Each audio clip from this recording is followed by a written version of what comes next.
Ya. Buenas tardes, bienvenidos al curso de perfeccionamiento docente en TIC para la enseñanza de física.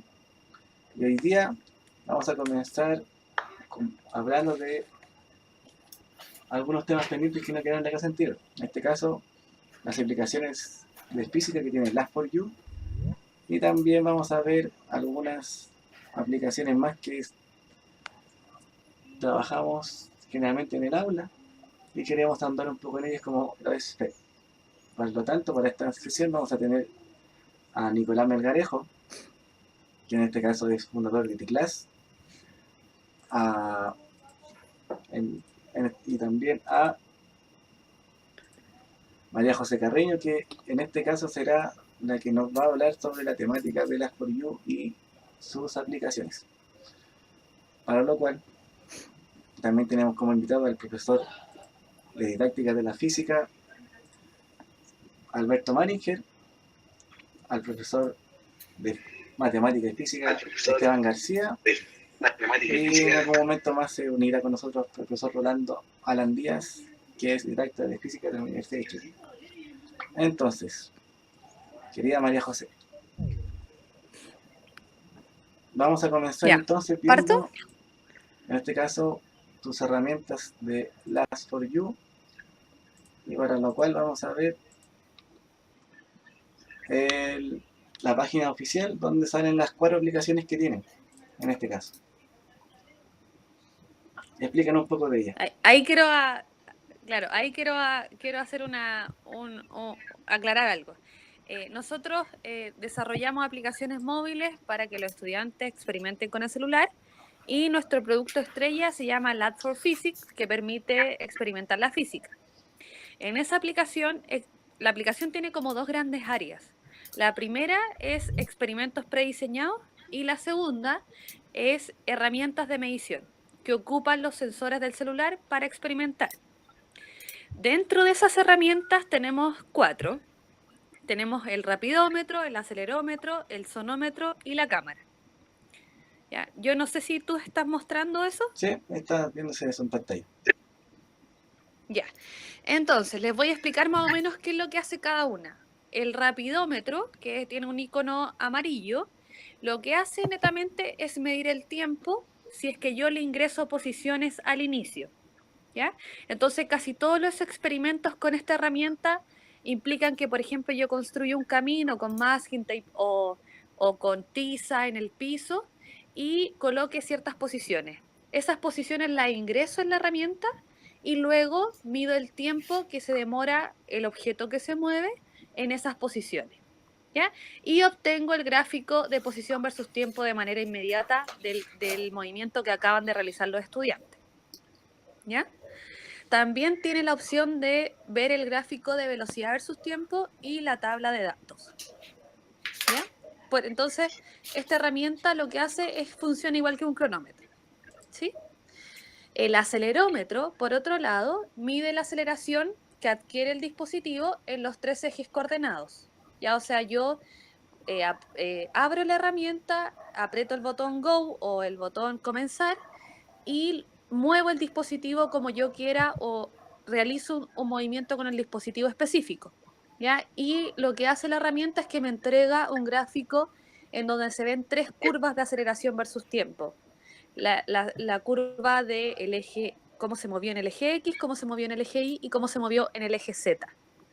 ¿Sí? ¿No? Y ahí yo puedo estudiar muchas cosas, como por ejemplo la segunda ley de Newton, o estudiar, por ejemplo, que la aceleración, cómo se descompone en 2 ejes la aceleración cuando el celular viaja por un plano inclinado, por ejemplo, entre otras cosas más.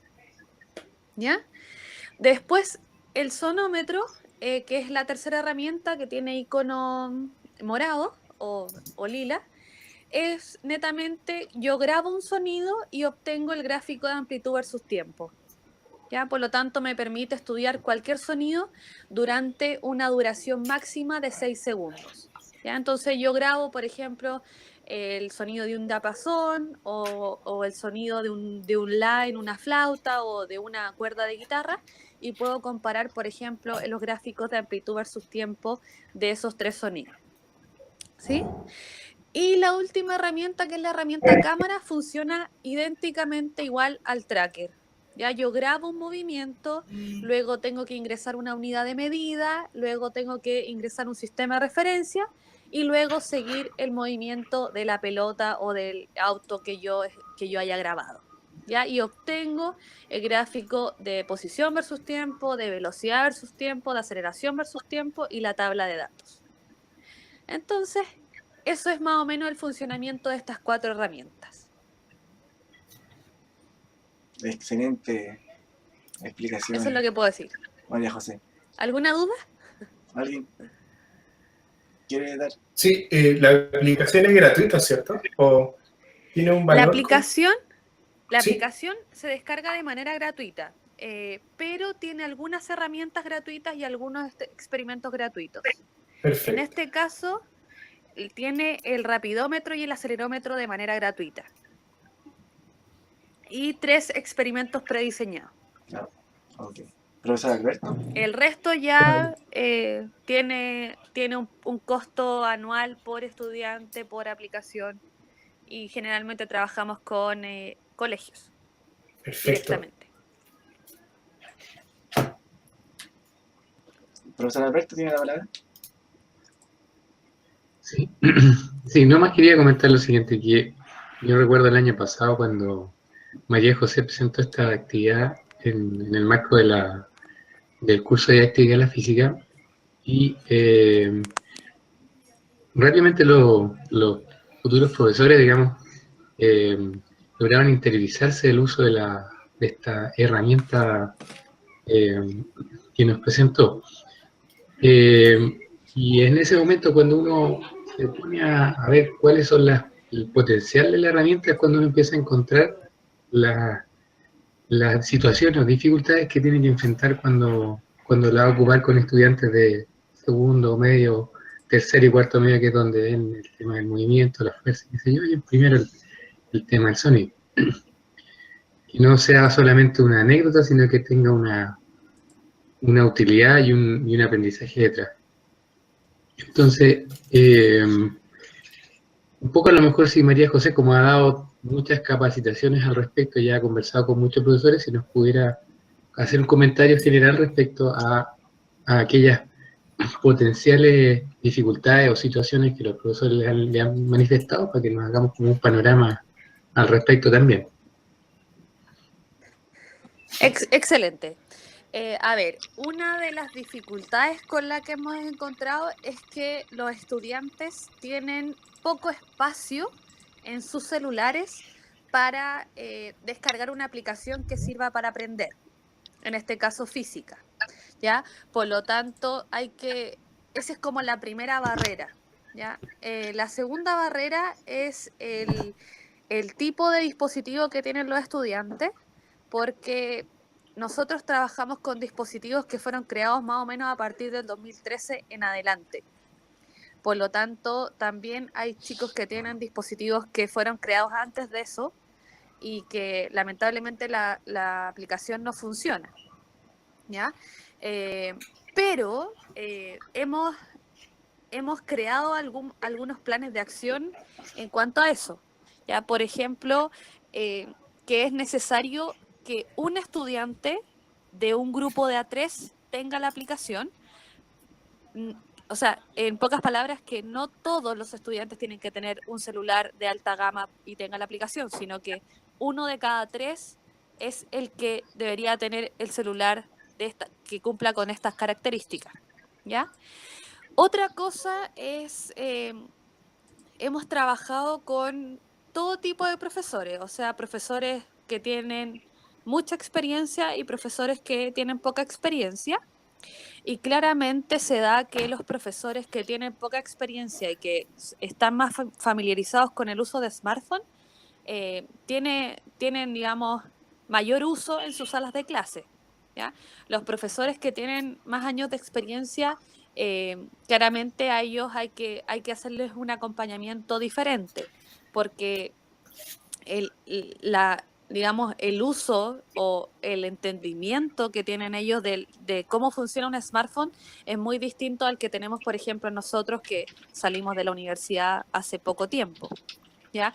Por lo tanto, también ahí hay que hacer un acompañamiento diferente y hay que, por ejemplo, comenzar explicándole de qué consta un smartphone y cuál es el procedimiento a seguir, qué es lo que significa una aplicación, cómo funciona, cómo se descarga, entre muchas otras cosas más. ¿Ya? Entonces, creo que ahí hay limitantes tanto por parte de los estudiantes como limitantes por parte de los profesores que nosotros hemos tratado de ir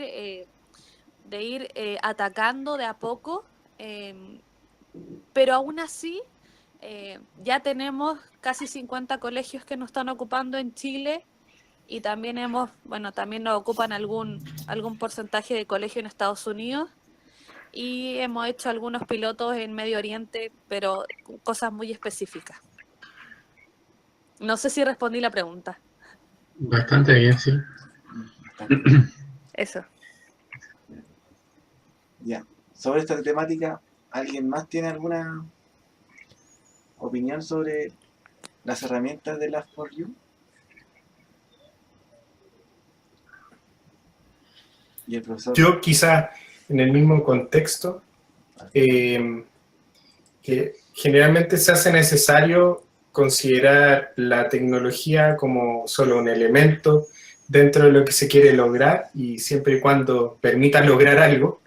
Y ahí hay que considerar, yo creo, como un diseño instruccional, que obviamente lo están haciendo en Lab4U, que es que el diseño instruccional también contempla cuáles son los requisitos para que se pueda lograr lo que se quiere lograr.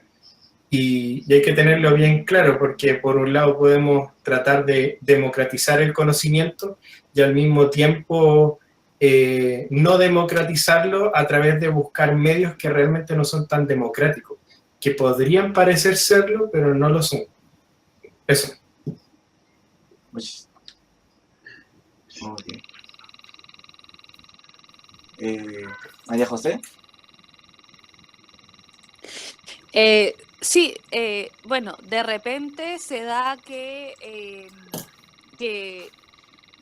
hay algunos estudiantes que no tienen celular y se puede tomar como discriminación, ya que hemos tenido que trabajar eso también, pero uno al momento de insertarse en una sala de clase y al capacitar a un profesor y acompañarlo, uno también tiene que traspasar o inculcarle que también se tiene que dar un cierto margen de flexibilidad.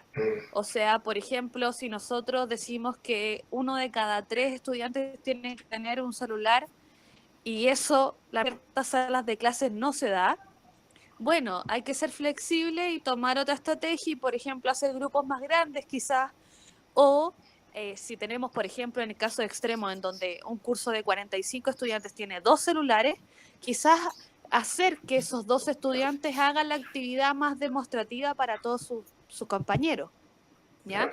También tratamos de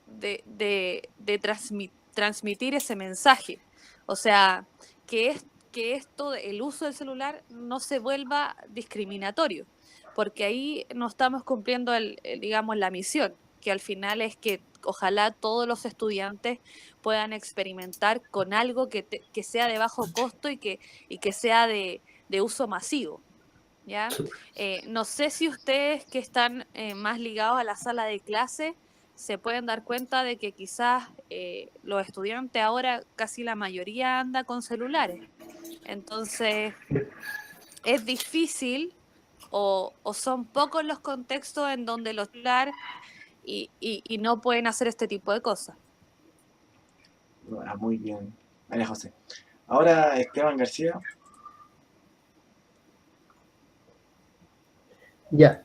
No, lo que pasa es que yo encuentro bastante bueno el usar el celular, tratar de incorporar un elemento tecnológico a la aula desde el punto de vista de la actividad o en clase, voy a hablar de mi experiencia personal. En el colegio donde estoy es visto como un enemigo más que como un aliado, en el sentido de que es un elemento distractor muchas veces para el estudiante. Y probablemente en los colegios vamos a comer, los profesores vamos a mutar, a utilizar esta herramienta más como un enemigo, siendo que le estamos impidiendo utilizar herramientas tecnológicas que para ellos son naturales y que netamente por no saber usarla o porque creemos que pueden distraerlos más que ayudarlos o ser un aporte. Entonces a mí en particular, revisando un poco la aplicación ahora, me parece bastante buena, sobre todo para los cursos que mencionaba el profe Alberto, primero, segundo, tercero medio, donde se realmente, y yo que vengo de un colegio, o que estoy trabajando en un colegio donde hay una escasez más o menos de recursos, puedo corroborar más o menos lo que dice María José, que en el fondo la gran mayoría de los estudiantes posee un celular de fabricación desde 2013 en adelante, y que hacerlo en contexto de trabajo grupal no sería dificultoso para un curso de 40, 45 personas. Eso. Muchas gracias, Esteban García. Profesor Alberto. Un poco complementando lo que ha dicho Nicolás y Esteban, y también María José, y yo creo que lo único que hay que salvaguardar aquí es que la actividad que uno diseñe tenga un sentido y que se pueda desarrollar y que no haya esa discriminación. Eso uno lo ve antes, digamos, uno se puede dar cuenta de eso, hacer la pregunta, vamos a ocupar esto, qué sé yo. Y lo que sí, hay un detalle, sí, María José, si nos puedes comentar respecto a si existe una posibilidad de interfaz hacia un lector o hacia un computador, de tal manera de poder ocupar el, el smartphone y conectarlo al computador. Yo no sé muy bien si existe esa posibilidad, nunca la he indagado. Porque esta cosa debe tener Bluetooth y todo eso, pero no sé si se puede hacer ver a través de un proyector lo que está pasando en el smartphone. ¿Lo has hecho tú?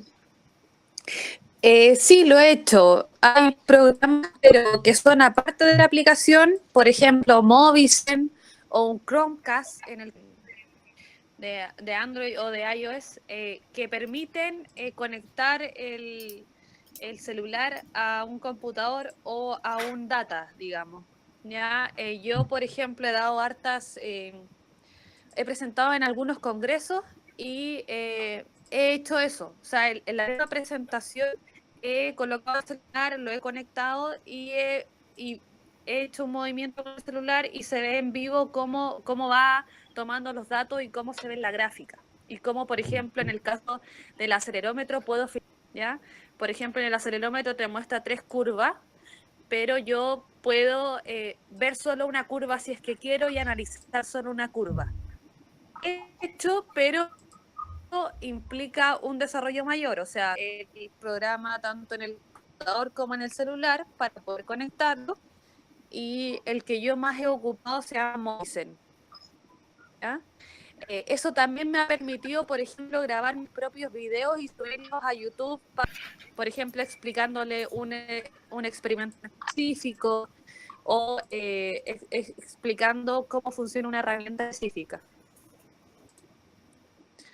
Pero implica un desgaste o un trabajo profesor. Otra alternativa que tiene la aplicación es que cuando yo puedo guardar las mediciones y después expandarlas por mail, ¿ya? Entonces, algo entretenido que se ha dado entre nuestros usuarios es que los chicos miden en una clase, después cuando llegan a su casa le mandan los resultados al profesor y el profesor en clase abre la clase mostrando algunos grupos. Eso también ha visto que lo han hecho, pero el problema de eso es que tengan internet, ¿ya? Porque otra de las cosas que nos dimos cuenta es que generalmente los chicos no tienen internet, por lo tanto la aplicación puede funcionar sin internet, pero cuando yo ya quiero exportar los datos, o sea, por mail, sí o sí necesito internet, ¿ya? Y claramente en el casi 95% de las salas de clases de Chile no hay internet. Y y es poco el porcentaje de estudiantes que tiene plan de datos como para poder hacerlo de inmediato. ¿Se entiende? Perfectamente. Sí, se entiende. Le damos la bienvenida también al profesor Rolando, Sí, sí, entiendo. que llegó recién Hola, ¿qué tal? Buenas noches. y se escucha bien, Quería profesor. decir algo. Bueno, cuando...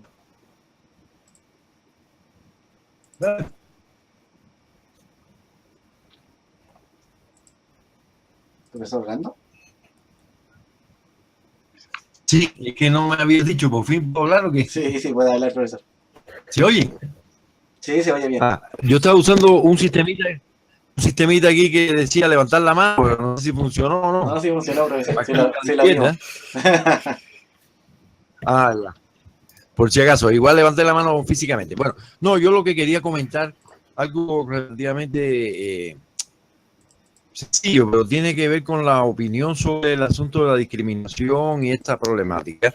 Y yo les voy a decir realmente, porque hace muchos años que estoy trabajando o he trabajado en instalación de laboratorios de medición automática en los colegios con donaciones de la empresa privada y ha sido una tarea ardua porque los profesores, como bien indica María José, una vez que tienen ya una experiencia bastante significativa, les cuesta un mundo incorporarse a esta temática no solo de la computación, sino del empleo de material de alta tecnología para la medición. Entonces, el hecho de que la actividad o el desarrollo que está llevando a cabo Lab4U tiene una gran significación en el sentido de ampliar las posibilidades de potenciales de que los estudiantes aprendan realizando experimentos. Independientemente de las limitaciones que pueda haber por la tecnología, que si no alcanza los celulares, lo que sea, lo poco que haya debería ser aprovechado en la medida de lo posible por la tremenda posibilidad que genera de que los estudiantes hagan experimentos reales y puedan hacer mediciones. Eso tiene muy fuerte en toda la experiencia que yo he visto, donde quiera que los estudiantes pueden trabajar, participar, hacer mediciones, el entusiasmo que genera y el interés por el aprendizaje cambia significativamente. Así que, independientemente de todas las dificultades, yo creo de verdad que hay que mirarlo desde un enfoque positivo de crecimiento y aprovechar al máximo lo que se puede. Como decía María José, hay que adaptarse a la situación o a las condiciones que haya en un momento determinado. A lo mejor supongamos que no tienen internet, pero también los celulares tienen comunicación por Bluetooth, entonces a lo mejor aunque tú no tengas internet puedes transmitir datos en forma cercana a un computador que tenga Bluetooth y de ahí ya procesarlo, no sé. Eso es lo que quería decir. Gracias. Muchas gracias, profesor. Bueno, ya terminando un poco el tema, vamos a comenzar ahora a hablar sobre la temática que nos queda pendiente, que es cómo se desempeña en este caso T-Class en la enseñanza de la física. Y para eso quería que Nicolás Melgarejo, quien es el fundador, nos diera un poco de su explicación acerca de cómo la realiza. Sí, hola a todos, muchas gracias de nuevo por la invitación. Bueno, realmente en T-Class hacemos clases de física y también hacemos clases de Chile y Latinoamérica, cerca del 50%. Incluso estamos enseñando a programación, partimos hace poco con un piloto enseñando C++ a nivel competitivo, todo como con el objetivo de desarrollar para la educación superior. Y es bien confuso un poco para mí como contarlo, porque son dos puntos de vista al mismo tiempo que debo tener para presentarlo.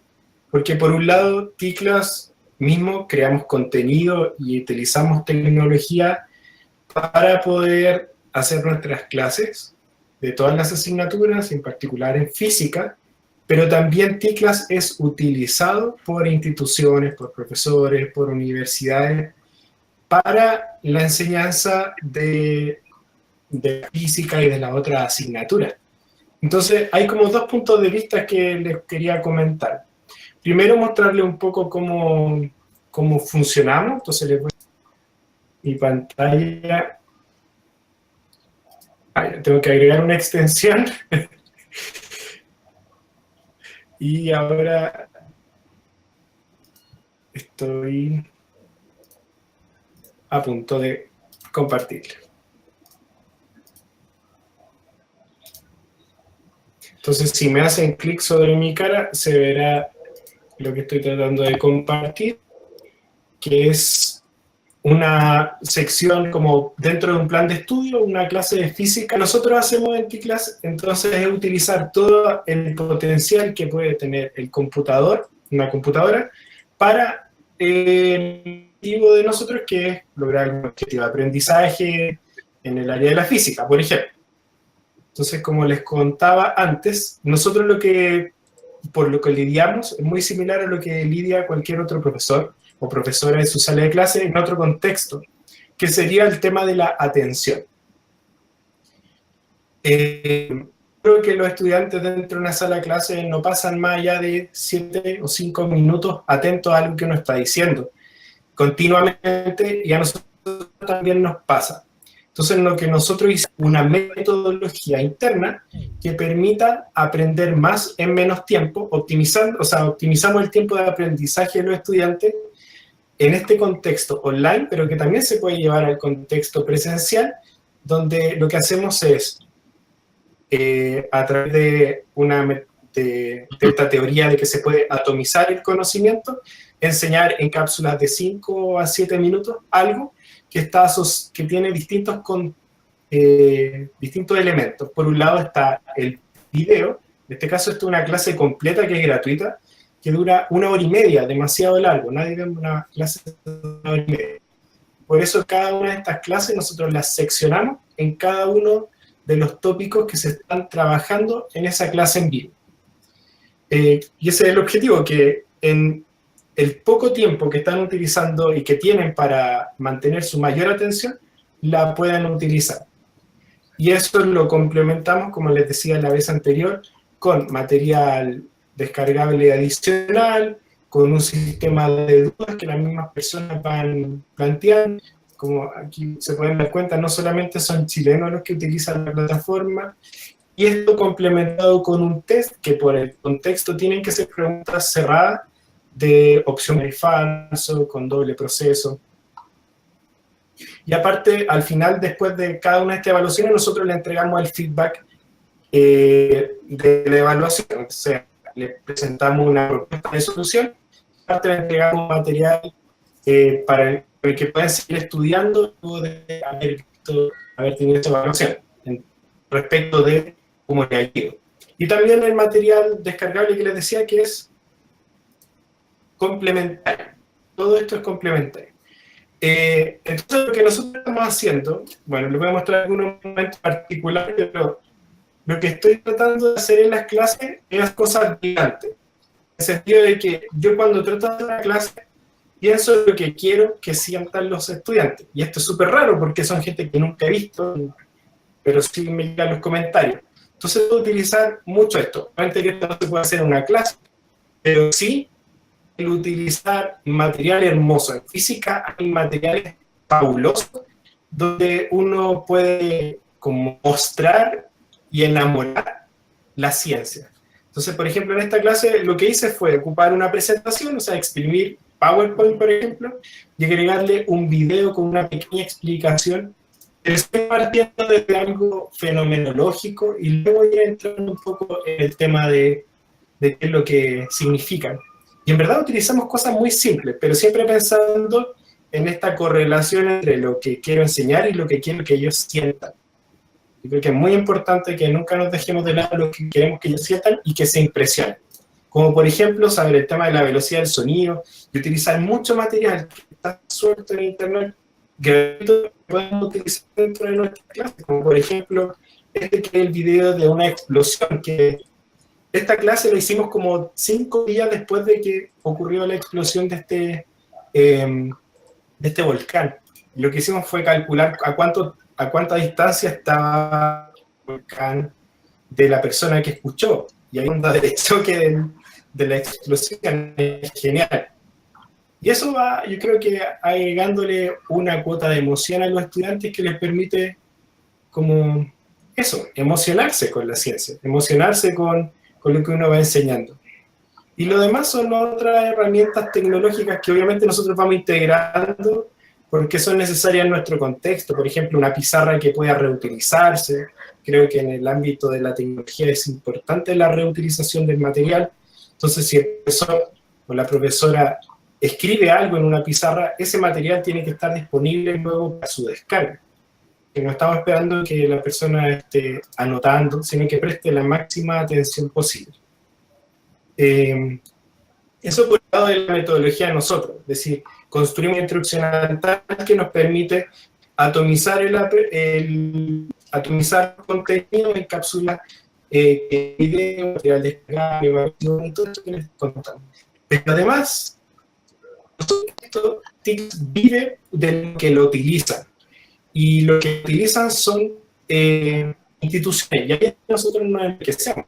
Es decir, ¿cómo están utilizando TICLAS? ¿Cómo están utilizando este tipo de información de plataforma educativa los profesores, las profesoras, las universidades, los directivos? Y ahí es donde, por ejemplo, TICLAS está presente en el primer año de Ingeniería de la Universidad Central de Chile, la Facultad de Ingeniería, y tenemos todos los cursos de primer año. Ya hemos tenido este año una experiencia muy buena de aprendizaje. Por ejemplo, hay cursos que están utilizando metodologías completamente semipresenciales o blend learning a través de una metodología en particular que se podría desprender de ahí, que es el flip learning.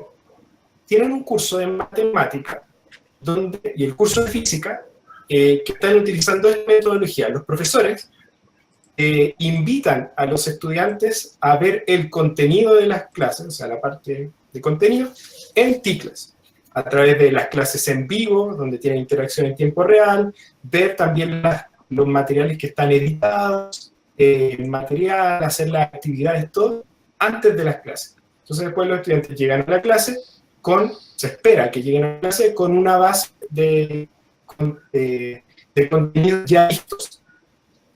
Y luego en clase lo que se hace es resolver dudas y hacer resolución de ejercicio, porque es un curso de resolución de ejercicio. El resultado es bastante interesante, creo que se lo tengo que plantear para que lo vean si lo pueden hacer en su colegio.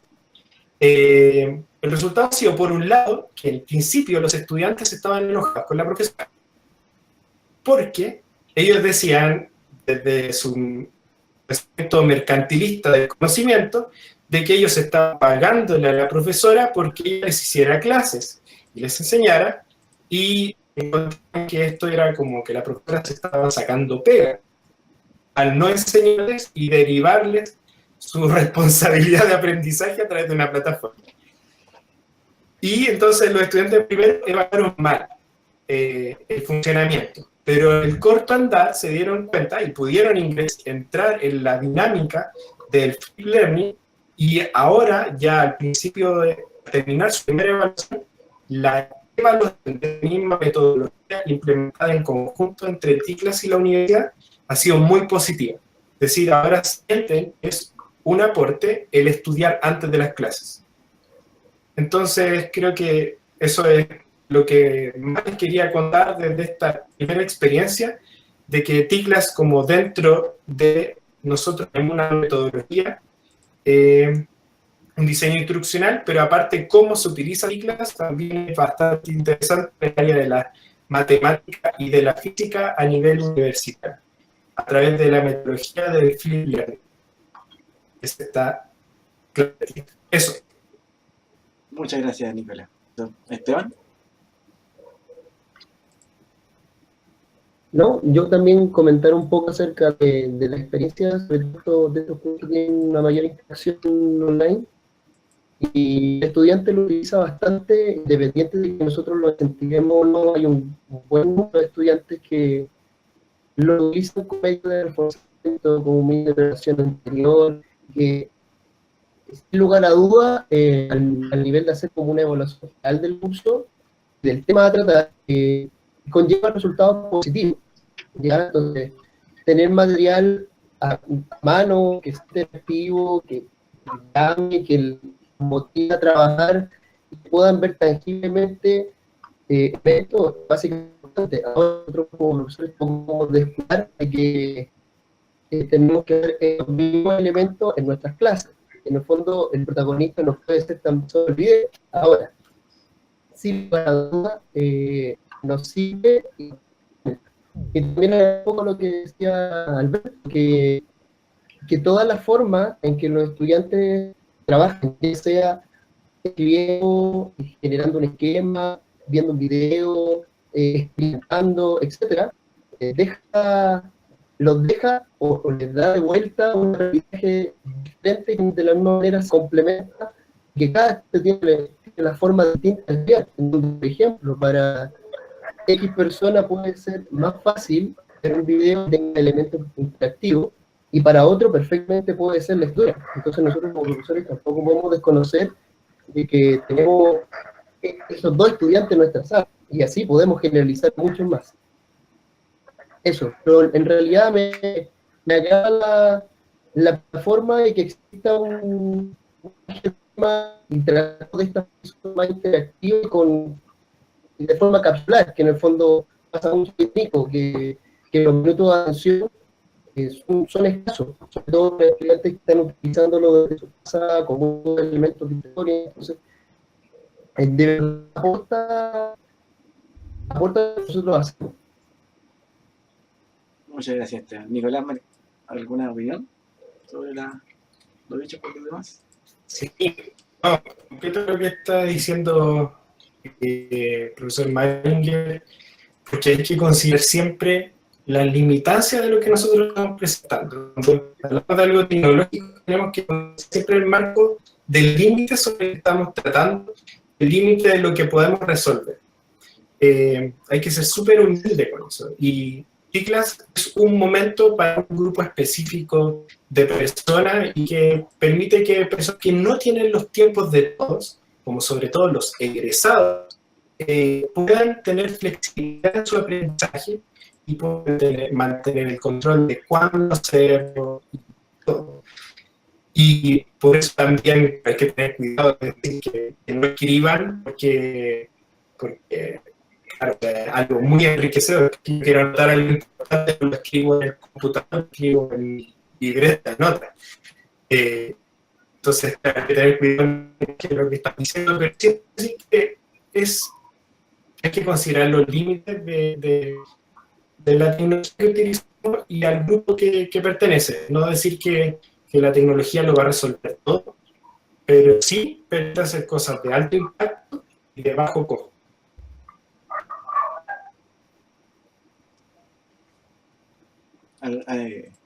Muchas gracias, Nicolás, por la explicación. Entonces, profesor Rolando, ¿desea hablar en este caso?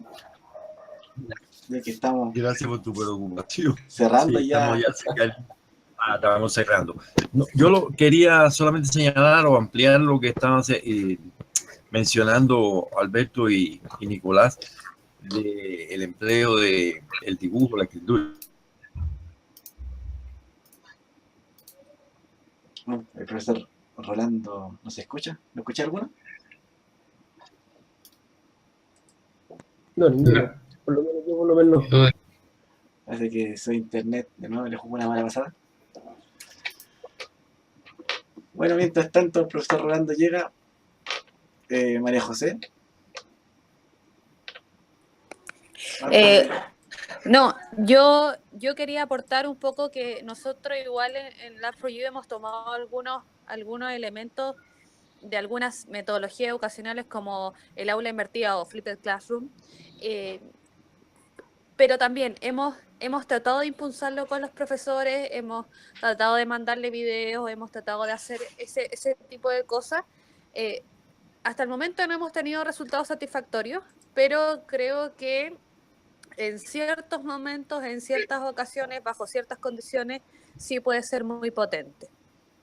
Eso por mí, hablando desde la experiencia que tenemos en Lab4U. Muchas gracias, Pero en esta sesión también nos queda en tintero hablar sobre, en este caso, FET y Tracker. Y antes de cerrar, yo creo que es importante que estas dos herramientas sean llevadas al estrado para hablar un poco de ellas. Y en este caso vamos a comenzar un poco con FET, que creo que todos lo conocen. Y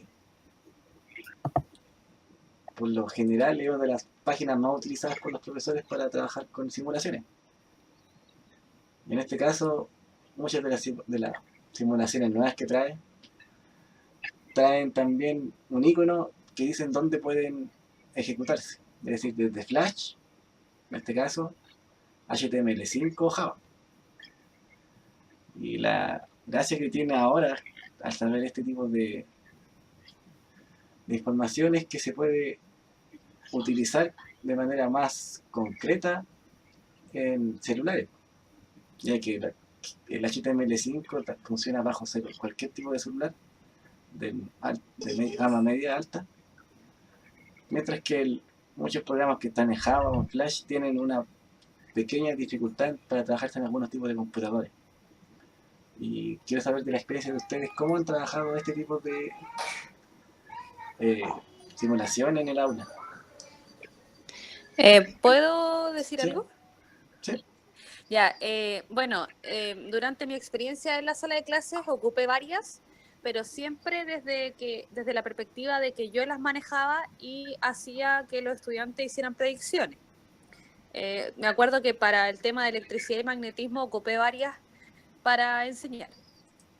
Pero también quería comentarles que nosotros estuvimos haciendo unas pruebas gracias a que FED convirtió algunas a HTML5, cómo se verían en el celular, ¿ya? Porque nosotros también queremos incorporar algunas simulaciones de ellos en nuestra aplicación. De hecho, tuvimos conversaciones con ellos, ¿ya?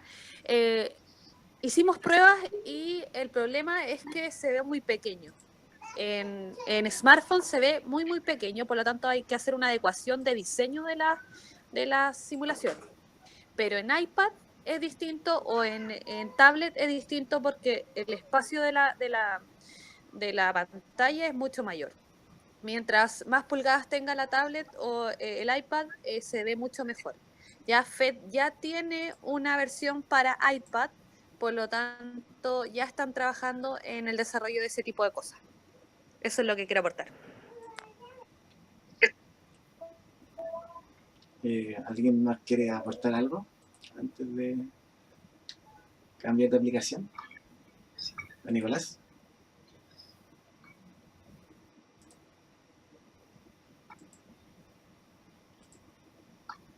Nicolás tiene el micrófono silenciado, Nicolás. Ahora sí. Ahora sí. Creo que los mejores resultados con FED, o los que más me gusta utilizar, son en los experimentos donde no puedo hacer el experimento o donde físicamente es invisible, la física es invisible, como en electricidad y magnetismo, como creo que ahí es donde hay cosas que no se ven y que la simulación permite verlas. Creo que ahí es mejor utilizarla y siempre que se pueda llevar la cubeta de onda y hacer algún experimento sencillo, simple. No se necesita ser algo tan complejo, pero creo que le daría más prioridad a hacer algo en vivo que utilizar FED, pero sí, es más barato. Profesor Alberto.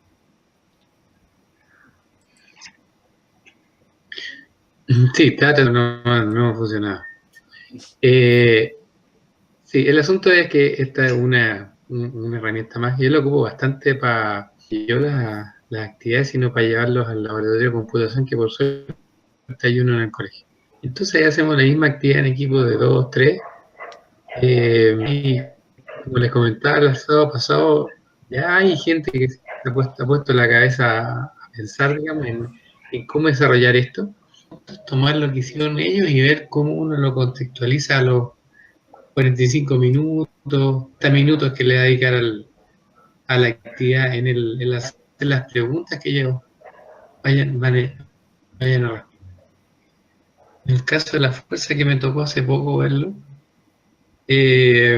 para un séptimo básico, funciona perfectamente para que los chicos en relación con la tercera ley de Newton, parece ser la más que uno más tiene dentro, pero cuando uno va al proceso del aprendizaje y la enseñanza tradicional, uno les pregunta de Newton luego de haberlo visto en segundo medio, a la gente como que se le olvida lo que había internalizado naturalmente en su vida, porque uno vive la tercera ley de Newton, es la que más muestra, son como una situación eh, eh, eh, no se puede decir física, ¿no? Casos muy particulares. De la inercia, no hay por ninguna parte. Y la fuerza igual la masa por la aceleración, las cosas no aceleran a un momento, entonces uno no alcanza. Pero la tercera ley, y nosotros los confundimos con eso. Tiene una buena para lograr que ellos desarrollen esta idea y la mantengan. Y en segundo, uno ya tiene más certeza de que no la van a perder. Eso quería señalar. Muchas gracias, profesor Alberto. Profesor Rolando, ahora que devolvió el internet, creo. ¿Quiere decir algo? Sí. Lo que yo estaba diciendo anteriormente, no sé si quedó cortado, simplemente había señalado que me parecía que es bien válido y útil desarrollar las habilidades no solo de escritura,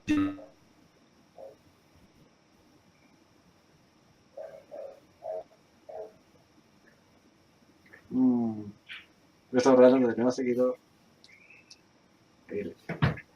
Se cayó el internet del profesor Rolando.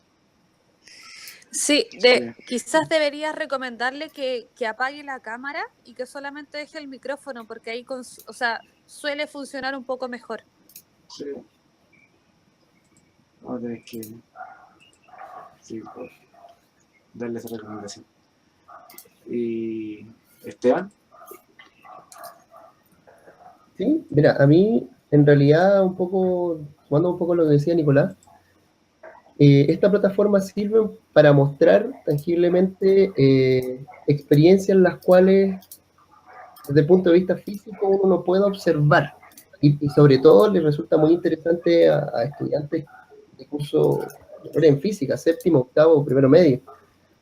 Ahora un gran complemento, sin lugar a dudas. La dificultad está obviamente en cómo lo voy a interiorizar un poco, como decía Alberto, cómo lo interiorizo en 45 minutos de clase, siendo que tengo una extensión de currículum bastante invasiva. Pero sin lugar a duda ayuda a que el estudiante logre ver tangiblemente o logre apreciar el fenómeno que está ocurriendo, ya sea fuerza, ya sea trayectoria, ya sea electromagnetismo, etc. Excelente punto de vista, Esteban. Bueno, en este caso, también FET generalmente permite a que los profesores se les dé material además para trabajar con sus simulaciones. En este caso, quería comentar una de las pequeñas guías que en este caso compartió el profesor Alberto, que en este caso trabaja con FET, pero de una manera distinta a la que generalmente lo utilizan los profesores, que en este caso son para resolver problemas un poco más cognitivos que generalmente los estudiantes deben en este caso predecir y luego poner en práctica la simulación. Y muchas de las guías que trae FET en inglés, en este caso la mayoría, siguen este patrón de predecir o problematizar situaciones en las que el estudiante a través de las simulaciones pueda resolver y tener otra mirada desde de la física. Y en este caso, profesor Alberto, que usted ha sido el que más ha trabajado este tema, ¿qué puede decir al respecto? de esa misma guía le estaba comentando recién, esa es una guía que preparé este año para séptimo, que me tocó. El asunto es que los chicos normalmente asocian la fuerza a algo que se tiene. Hay que ver las ideas previas de la gente, eso está en libros, artículos, ya no tiene para qué andar inventándose, pero ahí está. Es algo que se tiene, y por lo tanto ellos piensan que alguien que tiene más masa, más grande, tendrá la posibilidad de ejercer mayor fuerza. Bueno, en esta simulación se da esa situación, digamos, el más grande. Efectivamente, ejerce más fuerza, digamos, en la competencia. Pero aquí se puede dar la posibilidad de que uno vaya colocando dos distintas combinaciones.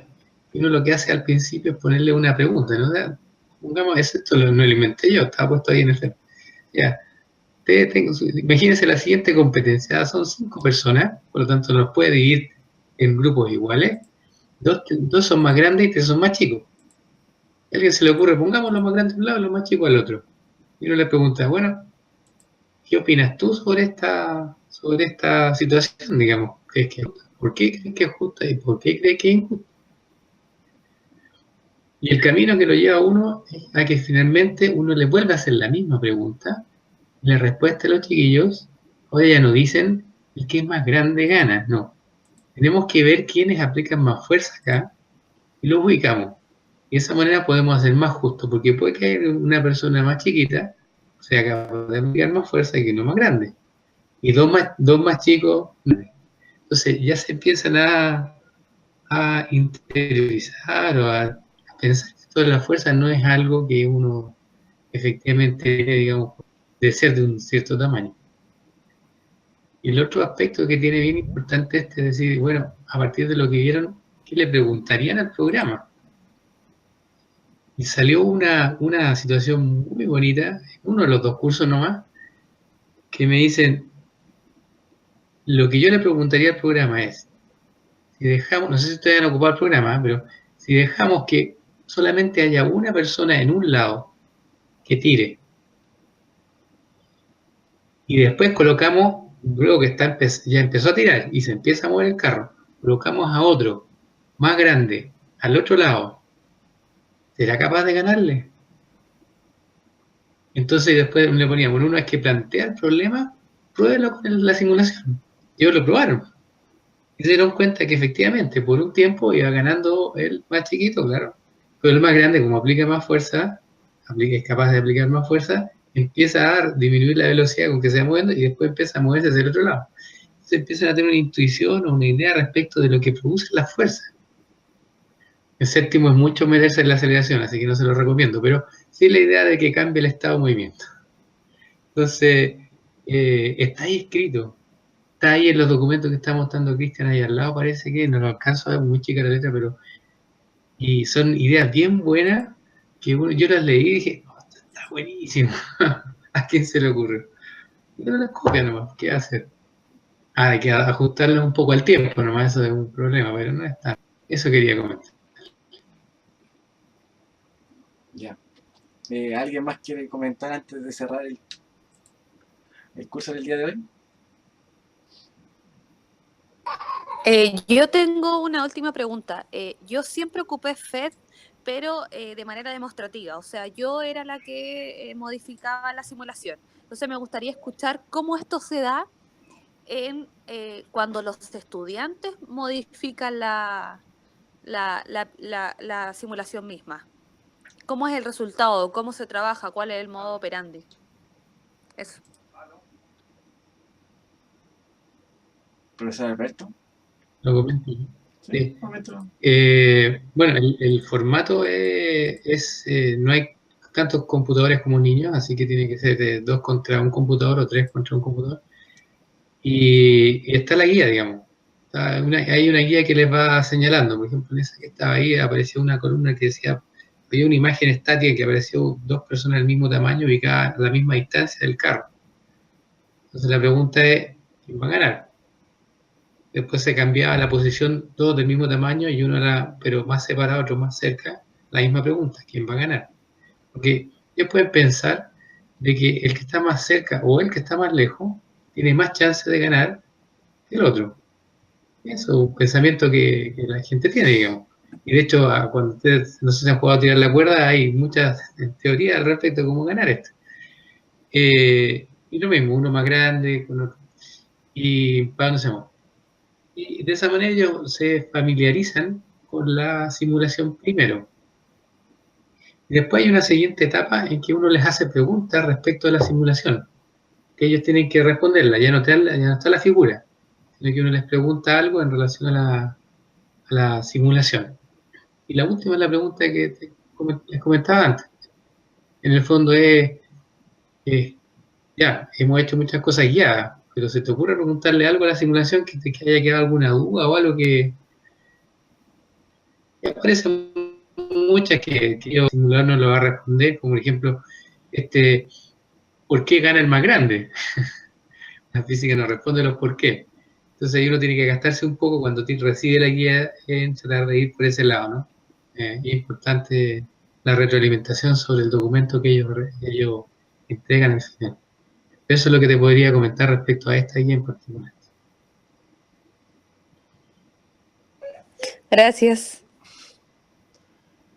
Ya. Bueno, entonces por hoy cerramos esta transmisión. Muchas gracias a todos los panelistas por estar acá. Y también a la gente que nos observó en las redes sociales.